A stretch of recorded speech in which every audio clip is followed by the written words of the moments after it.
Guys, नमस्ते and welcome back to my YouTube channel.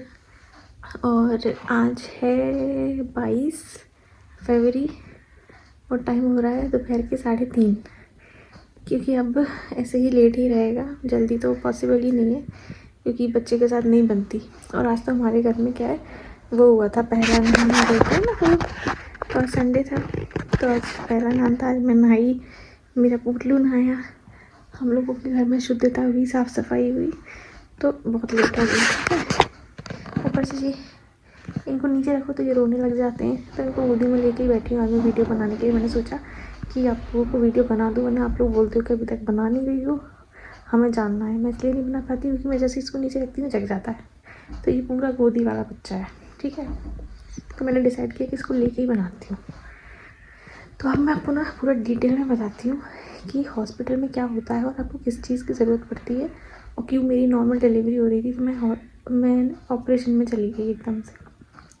देखो, जैसे कि आपने लास्ट ब्लॉग में देख लिया था कि मुझे पेन तो थे नहीं, पर मेरी वाटर बॉटल लीक हो गई थी। तो सुबह जब मैं वहाँ हॉस्पिटल में गई तो उन्होंने बोला कि ये वाटर बॉटल नहीं है, आपका क्या बोलते हैं, वाइट डिस्चार्ज है। जबकि मैं बोल रही थी कि नहीं, वो डिस्चार्ज नहीं है, वाटर बॉटल लीक ही है, क्योंकि पानी बहुत पतला निकल रहा था, बिल्कुल लिक्विड जैसा। उनको लग रहा था कि नहीं, क्योंकि बहुत कम आ रहा था तो उन्हें ये लगा कि ये डिस्चार्ज है, इसलिए उन्होंने मुझसे बोला कि आप घर चले जाओ, आपको पेन आ सकते हैं पर अभी ये नहीं है। तो मैं घर चली गई। तो मैं इधर घर नहीं आई, मैं अपने मम्मी पापा के पास रुक गई क्योंकि उनका हॉस्पिटल से पास में था। हाँ, किसी ने ये भी पूछा था कि आपका प्राइवेट हॉस्पिटल है या गवर्नमेंट, तो मेरा प्राइवेट हॉस्पिटल था, पर बहुत अच्छा हॉस्पिटल था वो, बहुत ही ज़्यादा अच्छा। प्राइवेट था पर वहाँ के जो डॉक्टर हैं ना, वो इतने अच्छे हैं कि वो मतलब आखिरी दम तक आपको नॉर्मल पर ही रखते हैं। और मैं अपनी बताती हूँ मेरी क्या हुई थी। ठीक है, तो क्या हुआ, मैं घर गई, अब कंटिन्यू पानी तो जा ही रहा था, पानी बहुत ज़्यादा जाने लगा, बहुत ज़्यादा। मैंने वहाँ से फिर डॉक्टर को फ़ोन किया, मैंने बोला कि मैम पानी बहुत ज़्यादा जा रहा है, ये डिस्चार्ज नहीं हो सकता। तो उन्होंने बोला आ जाओ फिर देख लेते हैं। तो मैं करीब 2:30 समथिंग दोबारा गई हॉस्पिटल। तो वहाँ मैं गई जब, तो उन्होंने फिर चेक किया, जो सीनियर डॉक्टर थी ना वो आई थी वहाँ पे। तो उन्होंने चेक किया तो उन्होंने बोला हाँ, ये डिस्चार्ज तो नहीं है, ये तो पानी जा रहा है पूरा प्रॉपर।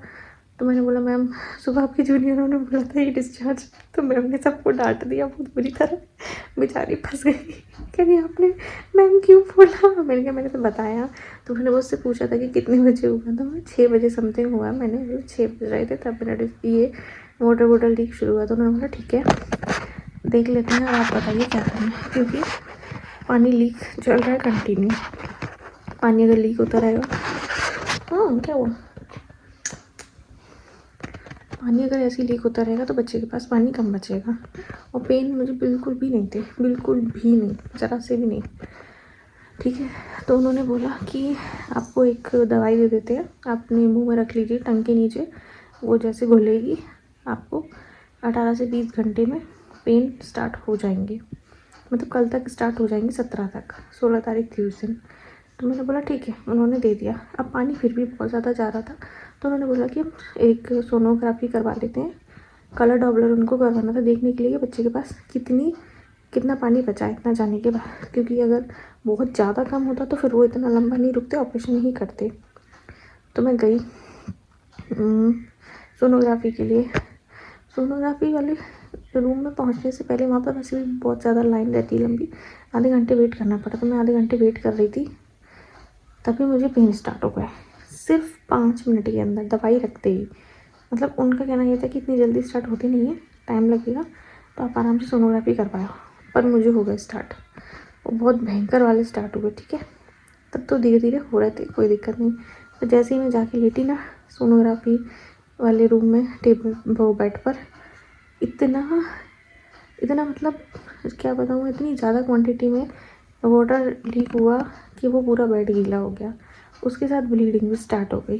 ठीक है, और इतने हाई पेन होने लगे, मैं रो रही थी, चिल्ला चिल्ला के रो रही थी।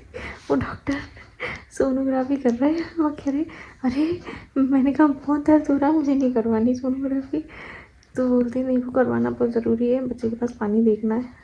वो करीब आधे 1 घंटे तक सोनोग्राफी चलती रही और मैं ऐसी दर्द में चिल्लाती रही।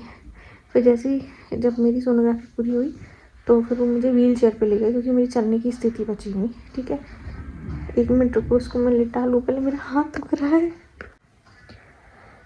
तो फिर क्या हुआ, वो मुझे व्हील चेयर से ले गए डिपार्टमेंट में, जिन डॉक्टर का मेरे पास ट्रीटमेंट था, मतलब जिनसे मुझे डिलीवरी करवानी थी, उनके पास जो उनका डिपार्टमेंट था उसमें ले गए। और वहाँ पे बेड पड़े हुए थे, उन पे जाके बोला लेट जाओ। तो मैं लेट गई। उन्होंने बोला अब आपको जैसे लेटना है लेटो, अगर आपको खड़े होके अपने पेन लेने हैं या चल के वैसे आप ले लो।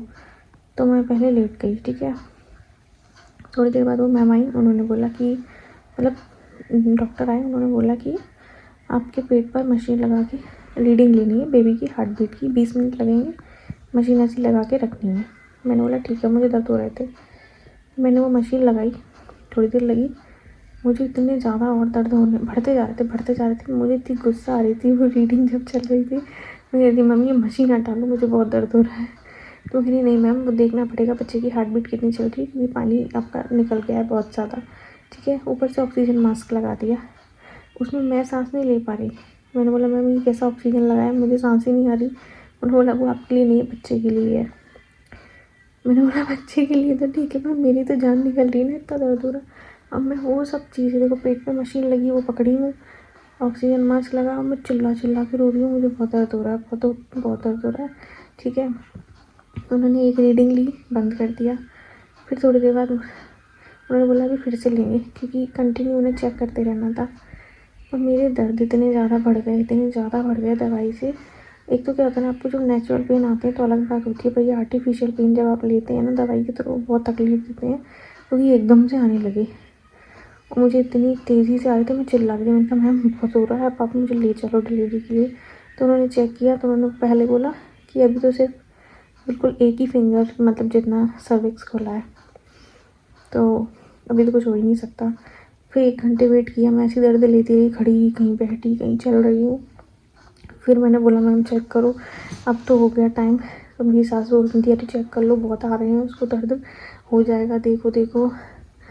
तो क्या बोलते हैं, उन्होंने चेक किया, बोले अभी सिर्फ 2 ही खुले हैं, 2 फिंगर खुला है, आपको 18 से 20 घंटे लगेंगे पूरा प्रॉपर खोलने के लिए सर्विक्स को, तभी आपका बेबी डिलीवर हो पाएगा, वरना नहीं हो पाएगा। मैंने बोला मैडम मैं तब तक तो मर जाऊंगी दर्द से, मुझे इतना दर्द हो रहा था, मैं बता नहीं सकती। ठीक है, सब समझाने में लगे, कह रही ऐसे ही होता है अभी बहुत कम है। मैंने कहा बहुत कम नहीं है, मुझसे पूछो, इतनी एकदम से वो हो गया। मतलब देखो जब आपको नेचुरल आते हैं तो धीरे धीरे आते हैं, तो आपको थोड़ा सा हैबिट में रहता है। ठीक है, और मेरे तो एकदम से स्टार्ट हुए, मैं बर्दाश्त नहीं कर पा रही थी। हालांकि मैं दिमाग में ये लेकर गई थी कि नॉर्मल ही करूँगी, पर मुझसे नहीं हो रहा। मैंने बोला मेरा ऑपरेशन कर दो। ठीक है, उन्होंने बोला ऐसे ऑपरेशन नहीं होते जब आपकी हर एक चीज़ सही है, तो ऑपरेशन नहीं किया जाता है। मैंने बोला मैम ऐसे मत करो, बहुत दर्द हो रहा है। तो उन्होंने इग्नोर कर दिया बिल्कुल। ठीक है, उन्होंने बोला अभी दर्द लो। मैंने फिर अपनी सास को बोला मम्मी ऑपरेशन करवा दो। मम्मी कहती है थोड़ा रुक जा, अभी हो जाएगा। उन्होंने भी ऐसे बोल दिया। फिर ये आए अंदर, मैंने बोला ऑपरेशन करवा दो मेरा, नहीं तो मैं मर जाऊँगी दर्द से। बोलते अरे थोड़ा तो कंट्रोल कर। मैंने कहा वो बोल रही है 18 से 20 घंटे लगेंगे, तब तक मैं नहीं कर पाऊँगी। तो बोलते अच्छा रुक जा, तेरे मम्मी पापा को बुलाते हैं तब तो करवा ली। मैं नहीं मम्मी पापा से मुझे क्या करना, मेरा ऑपरेशन करवाओ बस। तो मम्मी का फ़ोन आया, पापा का आया कि हम आ रहे हैं, आधा घंटा रुक जाओ बस। मैं कहा नहीं, मैं आधे घंटे नहीं रुक पाऊँगी, मैं 10 मिनट भी नहीं रुक पाऊँगी, मेरा ऑपरेशन करो अभी, मुझे बहुत दर्द हो रहा है। मतलब मेरे मम्मी पापा घर से सिर्फ आधे घंटे का रास्ता था वहाँ से हॉस्पिटल का, वहाँ भी नहीं आ पाए। मैं पूरी तरह से मतलब वहाँ पे जितने लोग थे सबको मैंने सर पे उठा लिया, मुझे ऑपरेशन करो, मैं नहीं करूँ, मुझे नहीं करवाना। ठीक है, डॉक्टर ने बोला पक्का ना। मैंने कहा हाँ पक्का, अगर आप लोग ऑपरेशन नहीं करेंगे तो मैं ऐसी दर्द से मर जाऊँगी, बहुत दर्द हो रहा है मुझे, इतने भयंकर वाले दर्द थे, इतने भयंकर वाले। हालांकि वो इतने नहीं थे, क्योंकि सब ने बोला कि ये बहुत नॉर्मल है, होते हैं, पर मैं सहन नहीं कर पा रही थी। ठीक है, उन्होंने ये भी बोल रखा था कि पानी अगर कंटिन्यू ऐसे ही गिरता रहा तो एक टाइम पे जब पानी ख़त्म ही हो जाएगा और दर्द नहीं आएंगे ढंग से, तो फिर ऑपरेशन तो होगा ही, अगर बच्चे की हार्ट बीट कम हुई तो। पर उसकी हार्ट बीट भी सही थी, पेल्विक भी सही था, और सर्विक्स भी सही था, सब कुछ सही था। डॉक्टर ने मुझे एंड तक समझाया सब कुछ सही है, आपकी 100% नॉर्मल डिलीवरी हो सकती है, आप मत करवाओ ऑपरेशन। मैंने बोला नहीं मुझे करना है, मैं नहीं साइन कर पाऊँगी। तो मम्मी पापा तो पहुँचे नहीं, तब तक वो साइन करने के लिए ले आए। इन्होंने तो आपने नहीं करे थे ना, अभिषेक ने करे थे साइन? काहे के साइन? और ऑपरेशन के पति करता है। अरे वो अंगूठा किसने लगाया था भाई? मैं करूँगा साइन, और कौन अरे करेगा? एक अंगूठा भी लगा था कहीं, कह रहा था वो मैंने लगाया, जीजा जी ने नहीं लगाया। मेरे को तो बताया ही नहीं। पता नहीं, तो फिर ऐसा होगा कि साथ वाला कोई होगा उसका लगना होगा, ऐसा कुछ होगा। तो ये बोलते हैं मुझे साइन करने में, आपको ऐसे बोला था, डर लग रहा था मुझे साइन करने में। वो लोग ये बोलते हैं ना कुछ भी हो सकता है, हाँ किसी को भी डर लगेगा। जी, मैं कह रही यार तुम लोग जल्दी करो, मेरे को बहुत दर्द आ रहा है। ये लोग अपने सोचते हैं साइन तो हस्बैंड के लिए जाते हैं ना, उस पे एक ब्लैंक पेपर पे साइन लिया था उन्होंने। हाँ मेरा भी ब्लैंक पेपर पे साइन लिया, मैंने कहा ये ब्लैंक पे क्यों ले रहे हैं, ठीक है। वो जो तूने बताया था ना एनेस्थीसिया का इंजेक्शन होता हाँ वो है, उसमें एनेस्थीसिया का। चांसेस रहते हैं। मैंने पहले ही पूछ लिया था डॉक्टर क्या सही है ना ऑपरेशन से, बोला 99% सब सही रहता है, 1% का वो रहता है, पर ऐसा कभी होता नहीं है गए जमाने। मैंने कहा ठीक है, ये डर में थे थोड़ा, तब मैंने साइन किए। ये साइन के लिए थे क्योंकि ये घर से ही बोल रहे थे ऑपरेशन मत करना, मैं साइन नहीं कर पाऊंगी, मुझे लगता है डर ये चीज़ों से। तो मैंने बोला अब पता है क्या हुआ, सब साइन हो गए, सारी तैयारियां होने लगी। मैंने बोला अब ऑपरेशन कर दो, अब तो हो गया बहुत टाइम। तो डॉक्टर कहते अरे रुक जाओ, तैयारी करनी पड़ती है, एकदम से ऑपरेशन नहीं होता। अब अपनी बिंदी निकालो, इयररिंग्स निकालो, गले में हाथ में चूड़ी वगैरह बिछिए तोड़िए, जो पहने सब निकाल दो तुरंत। बालों में रबड़ बैंड भी नहीं होनी चाहिए, कुछ भी नहीं, बिल्कुल हल्का सा बांधो उसको। मैं सब तैयार हो गई, ड्रेस चेंज हो गई, सब हो गया, ठीक है। पर दर्द मुझे इतना तेज़ आ रहे थे, मैं कह रही थी मैम एक काम करो, कोई ऐसा इंजेक्शन लगा दो कि दर्द बंद हो जाए। वो कहती मैम अब कुछ नहीं होगा, आपको डायरेक्ट वही लगेगा एनेस्थीसिया, तभी दर्द बंद हो गया। मैंने कहा अरे पता नहीं कब ऑपरेशन करोगे आप लोग, इतना तब तक मुझे दर्द होता ही रहेगा। मतलब वहाँ पे जितनी जूनियर डॉक्टर हो, सीनियर डॉक्टर हो, मतलब जितने स्टूडेंट थी लड़कियाँ बहुत अच्छी थी, बहुत अच्छी थी। मैं कहूँगी मैंने ऐसे स्टाफ नहीं देखा कहीं भी। वो सब हंस रही थी, मुझे कह रही थी आपने क्या कर रही हो ये, मैंने आपकी जैसी कोई लड़की नहीं, औरत नहीं देखी यहाँ पे, पूरा हॉस्पिटल सर पे उठाई हो। तो मुझे समझा नहीं थी कि आपको कुछ भी नहीं होगा, अगर आप सुबह तक भी 18 घंटे भी जेल गई ना तो भी कुछ नहीं बिगड़ेगा। आप तो वैसे ही इतना वो कर रही हो। मैंने कहा नहीं नहीं आप समझ नहीं रही हो, मुझे बहुत दर्द हो रहा है। अब वो पता है मेरी सास से और मेरे भाई से क्या कह रही, वैसे मुझे इतनी गुस्सा आती है ना पेशेंट पे जब वो ऐसे करते हैं तो, लेकिन पता नहीं क्यों इन पे मुझे बड़ी दया आ रही है। ये इतनी भोली सी क्यों है। मेरी सास कह रही हाँ वो है ही ऐसी, उसका कुछ नहीं कर सकती, वो थोड़ी में घबरा जाती। मैंने कहा यार मम्मी बहुत दर्द हो रहा है, तुम समझ नहीं रही हो। मैं इतना जोर जोर से रो रही थी। मेरी सास कह रही थी मेरी तो पता है एक चीख भी नहीं निकली थी, मैंने मुंह में हाथ रख लिया था जब जन्म हुआ था इनका। मैंने कहा मम्मी वो सब छोड़ो, मेरी तो निकल रही है चीख अभी से, बाद में तो पता नहीं क्या होगा। और उस दिन क्या है, मैंने सुबह एक डिलीवरी होते हुए देखी। वो डिलीवरी कैसी, जब मैं वहाँ पहुँची ना तो वो डिलीवरी हो रही थी और वो लेडी क्या बोलते डिलीवरी रूम में लेटी हुई थी। मतलब एक डिलीवरी रूम का जो सीन होता है ना वो बहुत ही बुरा होता है। मतलब आप ये मानो डॉक्टर्स लगे हुए हैं चिल्लाने में, पुश करो पुश करो, आपकी बॉडी पे कपड़े भी नहीं होते हैं, इतना वो लगता है। और उस टाइम पे आपको कुछ भी नहीं पता होता, ठीक है। कोई भी डॉक्टर आ रहे हैं जा रहे हैं, कोई मतलब नहीं है, वो बस चिल्ला रहे हैं कि पुश करो। लेडीज चिल्ला रही है, उसको दर्द हो रहा है। मैंने वो सीन जब देखा ना कि एक डिलीवरी रूम में 2 टेबल थी उस वक्त, जिस पे एक पे मैं जाके लेट रही थी, मेरा चेकअप होना था, दूसरे पे वो लेटी हुई थी पहले से जिनकी डिलीवरी चल रही थी।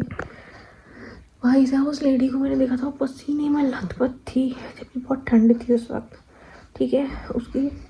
उसकी सास को भगा दिया बाहर, क्योंकि वो बार बार अपनी सास की तरफ देख रही थी। मैंने बोला आंटी आप बाहर जाओ, ये कर नहीं पाएंगी, ये आपको देख रही हैं, इनका दिमाग फोकस इधर उधर जा रहा है। वो कह रहे नहीं पुश करो, जैसे दर्द आए पुश करो, ऐसे करके। हालांकि उनकी डिलीवरी 10 मिनट के अंदर हो गई थी, उनको भी बेटा हुआ था, बहुत ही प्यारा क्यूट सा। पर मेरे लिए वो मंज़र बहुत ही ज़्यादा खतरनाक था, क्योंकि मैंने कभी ऐसा देखा नहीं था। तो मैं बहुत ही ज़्यादा सुबह ही डर गई थी, ठीक है। और शाम को तो जो हुआ मेरे साथ वो आपको मैं बता ही रही हूँ। तो मैं आपसे यही बोलूँगी कि अगर आप लोगों को दर्द नहीं आ रहे हैं तो आप प्लीज़ ऑपरेशन करवा लेना, पर दवाई मत लेना। क्योंकि दवाई से एकदम से झटका आता है ना जो, वो बहुत बेकार होता है, बहुत ही ज़्यादा बुरा। मेरा अपना एक्सपीरियंस में बता रही हूँ, मैं झेल नहीं पाई। और मैं सच बताती हूँ आपको, मैं 100% नॉर्मल के लिए ही गई थी, पर जब मुझसे बर्दाश्त नहीं हुआ तब मैंने ऑपरेशन के लिए बोला। फाइनली मैं पहुँची वहाँ तक। मम्मी पापा पता नहीं आए थे कि नहीं, मुझे नहीं पता, हाँ शायद आ गए होंगे। पर मेरी सास थी, मेरे भाई था और मेरे हस्बैंड थे साथ में। इन्होंने साइन कर दिए। वहाँ पे मैं डॉक्टर के पास पहुँची, उन्होंने मुझे लिटाया। मुझे तब भी लेबर पेन आ रहे थे बहुत तेज़ तेज़, और मैं चिल्ला ही रही थी तब भी कि बहुत दर्द हो रहा है, बहुत दर्द हो रहा है, मुझे जल्दी इंजेक्शन लगाओ। वो कहते हैं हाँ आप लेट जाइए। सब कुछ निकलवा दिया था, सब कुछ ठीक है, कुछ भी नहीं पहनी थी मैं, ना ये बिंदी कुछ नहीं, बस ऑपरेशन की ड्रेस पहना दी थी। लेटाया उन्होंने, फिर उन्होंने मुझे बिठा के हड्डी में इंजेक्शन लगाया पीछे से। थोड़ा सा मुझे महसूस हुआ दर्द, फिर मैं लेट गई। उन्होंने बोला आप डरना नहीं, आपको आपकी कमर से लेकर नीचे तक बॉडी फील नहीं होगी, ठीक है, क्योंकि आपका ऑपरेशन स्टार्ट होने वाला है। मैंने बोला ठीक है। उन्होंने मेरी आँख वगैरह सब ढक दी, ऑक्सीजन लगा दिया, बीपी मशीन लगा दी, नब्स के लिए यहाँ पे पल्स की मशीन लगा दी, पता नहीं कौन कौन सी और मशीन लगाई, और मेरे दोनों हाथों को एक एक तरह इधर उधर रख दिया। और मतलब ऐसे खड़े थे कि मैं उठाऊँ नहीं, हाथ तो मैंने बोला आप उठाना मत हाथ, ठीक है। थोड़ी देर बाद मुझे मेरे पैर फील होने बंद हो गए। उन्होंने मुझसे पूछा कि आपको पैर फील हो रहा है, प्लीज़ उठा के बताइए। मैंने कोशिश की, हिल गए। तो उन्होंने ठीक है। थोड़ी देर में फिर पूछा आप पैर हिला के बताइए, पैर नहीं हिले मुझसे, फिर हिलना बंद हो गए। मतलब मुझे बिल्कुल ही महसूस ही नहीं हो रही थी बॉडी। फिर उन्होंने मुझसे बोला कि आपको सिर्फ कुछ जैसे कुछ आपके ऊपर चल रहा है या मूवमेंट फील होंगे, पर दर्द नहीं होगा, तो आप आराम से लेटी रहिए। फिर मेरा ऑपरेशन करीब, मुझे याद नहीं कितने बजे स्टार्ट हुआ, लेकिन हाँ ऑपरेशन स्टार्ट होने के 15 मिनट बाद मुझे बच्चे के रोने की आवाज़ आई। और मुझे ये भी फील हुआ, उन्होंने मुझसे थोड़ी देर पहले बोला था कि अब हम आपके बेबी को पुश कर रहे हैं। उन्होंने मेरे पेट पे धक्का लगाया नीचे की तरफ, और फिर थोड़े से करीब 10 सेकंड बाद मुझे वहाँ आवाज़ आने लगी। तो मैंने सोचा कि हाँ वो ये बाहर आ गया है। मुझे बहुत शांति मिली। एनेस्थीसिया लगने के बाद दर्द बंद हो गए थे मेरे, क्योंकि मैं बहुत ज़्यादा तड़प रही थी बुरी तरह। फिर मैंने उनसे बोला डॉक्टर से वहीं ऑपरेशन थिएटर में कि मुझे बेबी दिखा दीजिए। तो उन्होंने बोला अभी वो उसकी क्लीनिंग कर रहे हैं, हम आपको दिखाते हैं। मैंने बोला ठीक है। फिर मैंने उनसे बोला कि क्या हुआ है ये बता दो डॉक्टर। तो मैंने बोला अभी आपको दिखा देंगे ना, तब आप देख लेना सब। मैंने बोला ठीक है, मैं चुप हो गई।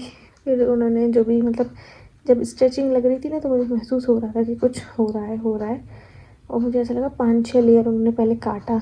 जब कट रही थी ना स्किन, मुझे वो भी फील हो रही थी कुछ हो रहा है, कुछ हो रहा है। मतलब पूरा आपको फील होता है, बस दर्द नहीं होता, ये रहता है, ठीक है। अब बेबी हो गया। थोड़ी देर बाद उन्होंने मुझे दिखाया। सिर पे लाइट थी बहुत तेज़, ठीक है, बहुत तेज़ लाइट थी कंटिन्यू। हालांकि आंखें बंद थी, लेकिन फ्लैश आ रहा था। फिर जब मैंने उन्हें ऐसे करके देखा, उन्होंने थोड़ा सा खोल के दिखाया, तो मुझे क्या अंधेरा सा दिखा। तो मुझे लगा मेरा बेबी इतना काला क्यों है। बहुत काला सा दिखा वो, इतना काला। मैंने कहा सर इसका चेहरा दिखा दी। तो उन्होंने बोला अभी हम इसका चेहरा नहीं छू सकते, वो ट्रे में लेटा था। मैंने बोला कि चेहरा छूने के लिए हमें सिर से पकड़ना पड़ेगा, तो हम नहीं पकड़ेंगे। फिर उन्होंने थोड़ा सा ट्रे ऐसे करके दिखाया, तो मैंने देखा।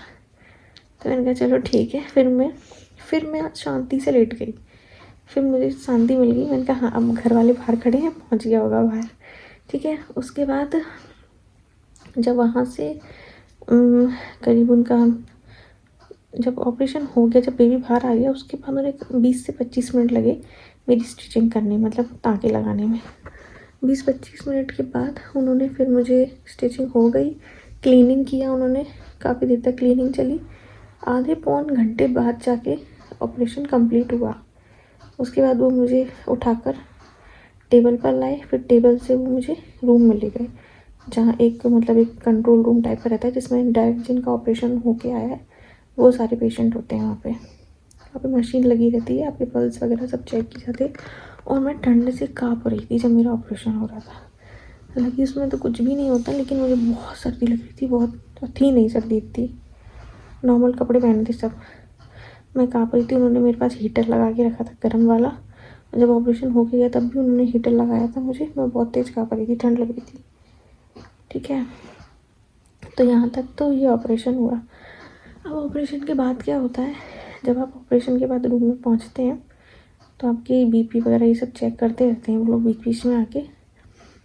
फिर वहाँ पे एक जो मतलब उनकी नर्स रहती हैं, जो भी रहती हैं, वो सब आपका करती हैं, पट्टी बांध देती हैं, सब कुछ ड्रेसिंग कर देती हैं। आपको पीरियड्स तो चालू हो ही जाते हैं, कुछ नहीं करना होता, वो सब वो खुद ही करती हैं। ये उनका काम है क्योंकि आप तो हिल ही नहीं सकते, ठीक है। फिर वो आपको लेटा देते हैं और बोल देते हैं बिल्कुल सीधा लेटना है, तकिया सिर के नीचे नहीं रख सकते हैं 4-5 दिन तक, मना रहता है, ठीक है। और फिर वैसे तो मैंने तो क्या जल्दी मूवमेंट शुरू कर दिए थे। ये जैसे मेरा क्या रात में हुआ था तो उन्होंने मुझसे बोला था सुबह आप अपने पैरों को थोड़ा सा उठाने की कोशिश करना। हालांकि मैंने रात में ही शुरू कर दिया था क्योंकि सीधे लेटे हो ना तो लेट नहीं पाते, बहुत दर्द होता है, बहुत ज़्यादा दर्द। तो कितनी देर लेटोगे, कमर तो दर्द करेगी ना। और जब तक इंजेक्शन का असर है तब तक तो सब ठीक है, तब तक आपको कुछ भी पता नहीं चलेगा, कहीं कोई दर्द नहीं होगा। लेकिन जैसे जैसे इंजेक्शन का असर कम होता है वैसे वैसे दर्द हर जगह महसूस होने लगते हैं। तो मुझे रात में कुछ भी महसूस नहीं हुआ। उन्होंने बोला आप सो जाइए, पर नींद नहीं आ रही थी क्योंकि मैं सीधी लेटी थी। और तकलीफ़ भी बहुत थी, मतलब आपको महसूस नहीं हो रहा था, पर हाँ बॉडी में कमज़ोरी आ गई थी एकदम से, क्योंकि ऑपरेशन में ब्लड बहुत जाता है, ठीक है।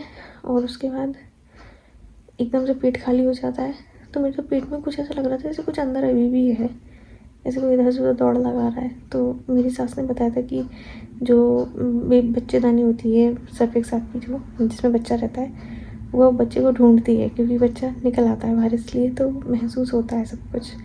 तो ऐसा भी इसीलिए सब कुछ हो रहा होगा शायद। फिर दूसरे दिन फिर से वहाँ पे जो रहते हैं काम करने के लिए वो आते हैं आपके पैरों में। मैंने तेल उन्हीं से लगवाया था, वैसे फैमिली वाले लगाते हैं, पर मैंने उन्हीं से, उन्होंने बोला था कि आप पैरों में तेल लगाइए, तो तेल लगवाया था। फिर पैर उठाए थे, लिटाए थे, घुटने फोल्ड किए थे ताकि चलते रहे। वो तो मैं खुद ही कर रही थी, हालांकि पेशेंट्स को करवाया जाता है, पर मैं खुद कर रही थी, मैं तो स्टार्टिंग से कर रही थी। दर्द हो रहा था बहुत लेकिन करने में, ठीक है। फिर दवाई दी उन्होंने मुझे। सुबह दोबारा से जो आपके मतलब तब तो सुन्न थी बॉडी जब इंजेक्शन लगा था, जब उसका असर कम हुआ ना तो दर्द महसूस होने लगा था, पेट में पैरों में झंझनाहट आने लगी थी, बॉडी में कमजोरी महसूस होने लगी थी, सब कुछ होने लगा था। तो मैंने डॉक्टर को बोला कि मैम मुझे दर्द हो रहा है, दर्द का इंजेक्शन लगा दी। तो उन्होंने बोला कि सुबह लगेगा आपको, हमें सुबह शाम दोनों टाइम आपको दर्द का इंजेक्शन लगाते हैं ताकि आपको दर्द ना हो, क्योंकि बॉडी कटी है आपकी, दर्द होगा आपको, ठीक है। वो भी चल रहा था। तो ऐसे करके ऑपरेशन बहुत अच्छा हो गया। मुझे ऐसा लगा कि जो मतलब नॉर्मल डिलीवरी होती है ना वो आसान नहीं होती। लोगों को लगता है कि नॉर्मल ऑपरेशन जितना कठिन है उतनी ही नॉर्मल है, ठीक है। दोनों एक जैसी हैं, आप दोनों में से किसी को कंपेयर नहीं कर सकते। अगर ऑपरेशन नॉर्मल के बाद आपको लगता है कि बाद में सब ठीक हो जाता है, तो पहले ही इंसान के बुरे हाल हो जाते हैं, ठीक है। और ऑपरेशन में आपको लगता है कि दर्द नहीं होता, डायरेक्ट ऑपरेशन हो जाता है, तो बाद में आपके बुरे हाल हो जाते हैं, ठीक है। मैंने तो दोनों ही फेस कर लिए, मैंने दर्द भी झेल ली, नहीं झेले तो ऑपरेशन भी कर लिया। इससे अच्छा मुझे लग रहा था कि काश मैं ऑपरेशन ही शुरू करवा दी, तो मुझे दर्द तो नहीं होते इतने सारे, जो इतना सब हो गया वो तो नहीं होता। तो अगर आपको दर्द नहीं आए तो प्लीज़ ऑपरेशन करवा लो, कोई दिक्कत नहीं है, तकलीफ़ दोनों में होती है, ठीक है। अब बाद में क्या होता है कि बाद में सब डॉक्टर्स तो सब संभाल ही लेंगे, आपको घर पर आराम करना पड़ता है। मैं भी मुझे भी 2-3-4 दिन हो गए हैं शायद घर पर आई हुई, 4 दिन रेस्ट कर रही हूँ। पर डॉक्टर ने बोला कि आपको चलना फिरना भी है, थोड़ा लेटना नहीं है, और आपको ये तो मुझसे खैर दूसरे दिन ही बोल दिया था कि आपको बैठना है, उठ के थोड़ी देर बच्चे को फीड कराना है, बैठना है। प्रॉब्लम आती ये है कि जब आप फीड कराते हो ना तो बहुत टाइम तक बैठना पड़ता है, तब दर्द होता है। मेरा तो अलग ही है, पूरे दिन ही रोता है वो, और जब फीड करा तो सो जाता है, अलग ही है उसकी, ठीक है। अब जब ये सब हो जाता है ना उसके बाद एक नई प्रॉब्लम होती है कि किसी को फीडिंग के लिए मतलब बच्चे को फीड कराने के लिए मिल्क ही नहीं बनता बॉडी में, तो उसके लिए भी वो दवाई देते हैं। पर ठीक है, मेरा ठीक है कि मेरा हो गया, लेकिन ऐसे नहीं हम हो रहा होता। आपको स्किन टू स्किन टच करवानी पड़ती है बच्चे की। बच्चा जब तक अपनी माँ की स्किन को टच नहीं करता तब तक आपकी बॉडी तैयार नहीं होती फीडिंग के लिए, ये हकीकत है। और पहले आपको बच्चे ये नहीं कि पैदा होते ही पीने लगता है, आपको सिखाना पड़ता है उनको भी। तो मुझे तो बहुत प्रॉब्लम हुई, अभी भी हो रही है, क्योंकि अभी तक इनको पीना नहीं आया। ये बहुत परेशान करते हैं पीने में। हालांकि ऑपरेशन के बाद क्या आप पिला नहीं पाते ना, तो बच्चे को फार्मूला मिल्क देते हैं, तो बच्चे को क्या वही आदत हो जाती है। मेरे वाले को हो गई, ठीक है। उसने क्या 2 दिन फार्मूला मिल्क पिया ना, तो फिर वो मेरा पीना ही नहीं चाहता था, उसको उसी में मज़े आ रहे थे। और डॉक्टर ने मना कर दिया, उन्होंने बोला नहीं, अगर आप उसको ये देंगे बच्चे को पीलिया हो जाएगा। इसकी आँखें भी थोड़ी पीली पीली सी हो गई थी, तो उन्होंने साफ मना कर दिया कि ये मत दो। तो जब हमने वो बंद किया तो ये बहुत रोया कुछ टाइम तक, लेकिन फिर ये पीने लग गया। तो अभी तो घर में तो वही पी रहा है, मैं ही पिला रही हूँ। और हाँ, अब आपको मैंने ये तो बता दिया कि नॉर्मल ज़रूरी नहीं है, आप ऑपरेशन करवा सकते हैं, कोई प्रॉब्लम नहीं होती है। पर अपने आप को तकलीफ़ ना दें, क्योंकि मेरी नॉर्मल हो सकती थी, पॉसिबल थी, पर मैंने खुद ही नहीं की क्योंकि मुझे दर्द नहीं झेल रहा था। और प्लीज़ ये दवाइयाँ मत लेना दर्द लाने की, ये बहुत बुरी होती है, बहुत बुरी, ठीक है। काम मेरे अगले दिन दर्द आने थे, मुझे 5 मिनट में शुरू हो गए थे। अब मैं आपको बताती हूँ कि आपको अपने साथ क्या क्या लेके जाना है वहाँ पे, जो बहुत ज़रूरी चीज़ें हैं, बहुत ज़रूरी हैं, ठीक है। सबसे पहले आप अपने लिए मैटरनिटी पैड्स लेके ज़रूर जाइए, क्योंकि जो हॉस्पिटल से लगाते हैं ना वो बहुत चुभते हैं, क्योंकि वो आपके बांध देते हैं चारों तरफ उनको, ठीक है।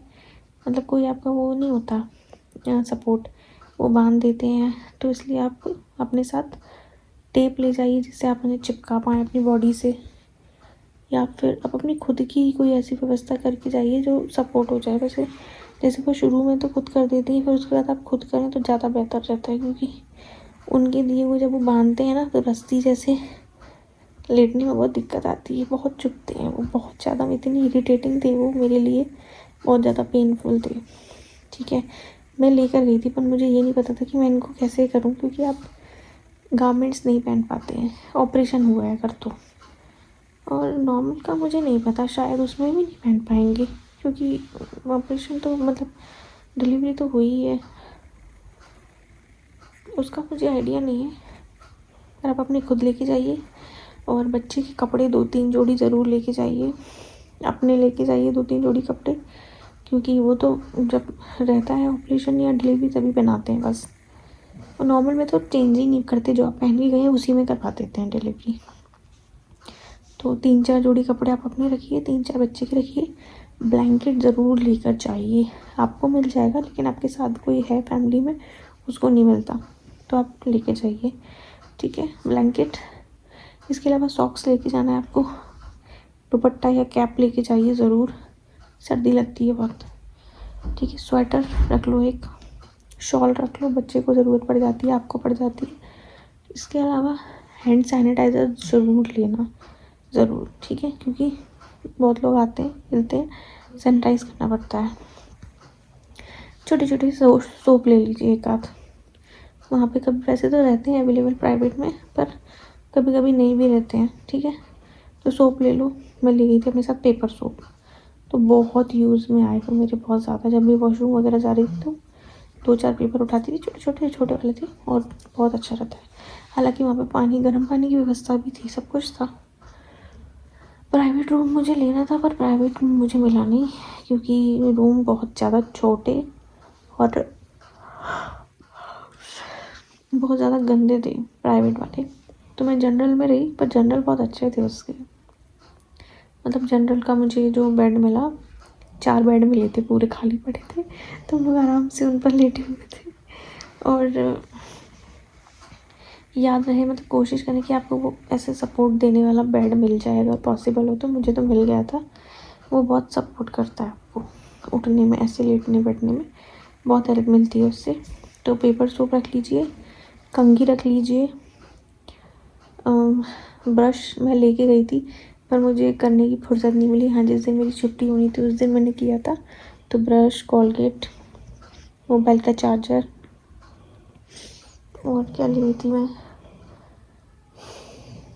मुझे मुझे मुझे पहले दिन तो कुछ भी नहीं मिला था। उन्होंने बोला था कि आज आप पानी भी नहीं पिएंगी, तो दूसरे ऑपरेशन के बाद दूसरे दिन जाके पानी मिला था, वो भी 1-2 घूंट दिया था पहले। फिर उन्होंने चेक किया कि वोमिट वगैरह तो नहीं हो रही। फिर जब नहीं हुई तो उन्होंने बोला आप दाल का पानी लीजिए, आप फ्रूट्स में आप क्या नहीं, खिचड़ी, दाल का पानी, ये चीज़ें लिक्विड। दूसरे दिन उन्होंने मुझे पानी दी और फिर एक दिन पूरा 24 घंटे बाद लिक्विड स्टार्ट करने को बोला, खाने की जो खिचड़ी वगैरह होती है वो। मैंने वो की। फिर 2-2.5 दिन बाद उन्होंने बोला कि अब आप खाना खा सकती हैं। तो मैंने खाना खाना भी शुरू कर दिया, रोटी सब्जी या दाल चावल जो भी वो। तो वो आपसे पूछते रहते हैं जो भी, मतलब जो भी ज़रूरत की चीज़ें वो सारी पूछते हैं। तो ऑपरेशन में ऐसी कोई टेंशन नहीं हुई, तो बस वैसे डरा रखा है ऑपरेशन। हाँ, ये कि एक लंबा बेड रेस्ट रहता है, थोड़ी प्रॉब्लम होती है बच्चे को लेने में, फीडिंग कराने में, बहुत पेट दुखता है। और खांसी छींकनी आ गई तो मर गए, क्योंकि मुझे खांसी आ जाती थी तो मेरी तो जान निकल जाती थी खांसने में। ठीक है, बच्चे के साथ ऑपरेशन में थोड़ी प्रॉब्लम आती ही है। हाँ, जैसे अगर आप गाउन लेके जाते हैं तो गाउन के साथ आपको क्या करना है, नीचे पहनने के लिए पेटीकोट ज़रूर लेके जाइए। लोअर या प्लाजो ये सब चीज़ें नहीं, पेटीकोट लेके जाइए, बहुत सारी जगह पे काम आता है वो। ठीक है, बाई चांस आपकी सोनोग्राफी होनी है, अगर आप गाउन पहने तो प्रॉब्लम होगी। ठीक है, या फिर उन्हें चेक करना है बार बार तो प्रॉब्लम होगी, कोई मशीन लगानी है तो प्रॉब्लम होगी। तो आप नीचे के लिए एक आध पेटीकोट रखिए और कपड़े ज़रूर रखिए। स्लीपर मैं बोलूँगी कि घर से ही ऐसी पहन के जाओ जो वहाँ पे पहन सको हॉस्पिटल में। ठीक है, लेकिन मैंने आपको ज़रूरत की सारी चीज़ें बता दी जो जो लगती हैं। वैसलीन ज़रूर ले जाना, पूरे होंठ सूख जाते हैं, बिल्कुल पानी भी नहीं मिलता, बहुत परेशानी होती है। ठीक है, सरसों के तेल की बोतल रख लेना, क्योंकि जब वो डिलीवरी होती है ना तो उसके बाद पैरों में लगाना पड़ता है। आपकी फैमिली लगाए या जो भी आप किसी से लगवाएं, तो सरसों के तेल की एक बोतल लेकर ज़रूर जाएं, क्योंकि मेरे तो लगा था पैर में, इसलिए मुझे लगा कि बता देती हूँ आप लोगों को। और सैनिटाइज़र भी बता दिया, पेपर सूट भी बता दिया। एक टॉयलेट सीट पेपर भी आते हैं, मुझे नहीं पता कि आप लोग कंफर्टेबल होते हैं कि नहीं, पर मैं थोड़ा सा अनकंफर्टेबल रहती हूँ। तो मैं टॉयलेट सीट पेपर भी लेके गई थी अपने साथ। निकलता है शीट, उसको टॉयलेट जो सीट होती है उस पर रख दो पेपर को, आराम से आप यूज़ कर सकते हैं। फिर आपको अनहाइजीनिक नहीं लगेगा, अजीब सा नहीं लगेगा, और फिर वो डिस्पोज हो जाते हैं उसी में। फ्लैश करेंगे तो अंदर चला जाता है, पेपर रहता है वो। तो वो बहुत अच्छी चीज़ मुझे लगी, तो मैंने ले ली। बिंदी का पत्ता ज़रूर ले लेना, बिंदी निकल जाती है। ठीक है, और मैंने आपको लगभग ज़रूरत की सारी चीज़ें बता दी। बस हाँ, ब्लैंकेट, चादर वगैरह ये ज़रूर रखें। बर्तन एक आध, ग्लास, कटोरी, चम्मच रखें। बच्चे को दूध पिलाने के लिए चाहिए ही पड़ता है, आपको पानी पीने के लिए चाहिए होगा। ये एक आध छोटी मोटी चीज़ें रखिए। हालांकि वहाँ पे हम लोगों के पेशेंट्स के लिए खाना भी आता है, सब आता है। मैंने तो नहीं लिया क्योंकि मेरा तो घर से आ जाता था। पर हाँ, तो बस यही कुछ चीज़ें हैं जो आपको अपने साथ लेके जानी है। कटोरी, चम्मच, ग्लास, एक आध ज़रूरत की चीज़। और इसके अलावा कोई मतलब ऐसी कोई नीड वाली चीज़ नहीं है। अपनी रिपोर्ट सारी ले लें, आधार कार्ड की 4-5 फ़ोटोकॉपी करवा के रख लें, बहुत बार लगती है, बहुत बार, जगह जगह पे। ठीक है, वरना आपके हस्बैंड को परेशान होना पड़ेगा। ओके, और अपनी सारी रिपोर्ट्स लेके ध्यान से जाएं। तो अभी तो मैं ये बोलूँगी कि जितना मतलब मैंने देखा कि क्या क्या चीज़ों की ज़रूरत थी, मैंने सब बता दी। और कैसे डिलीवरी का भी बता दिया कि नॉर्मल अगर आपसे हो तो ही करें, ना हो तो आप सिजेरियन भी कर सकते हैं। क्योंकि एक पेशेंट ऐसी थी जिनकी नॉर्मल हुई थी, तो वो अपने टाँके कटवाने आई थी वहाँ पे। उनके टाँकों में ना पस हो गया था, जब उनके टाँके कट रहे थे ना तो वो बहुत चीख रही थी। नॉर्मल डिलीवरी के बाद भी बहुत बुरी दशा हो जाती है, ईजी कुछ भी नहीं होता। लोगों को लगता है ना नॉर्मल हुई है तो बहुत अच्छा है, नहीं, कर्म हो जाते हैं औरतों के, सच बोलूँ तो आप अपने हिसाब से देख लीजिए। ठीक है, तो अभी जो मैंने जो समझा वो आपको सब बता दिया। अभी मेरा बीपी चढ़ गया है तो मुझे उसे देखना है।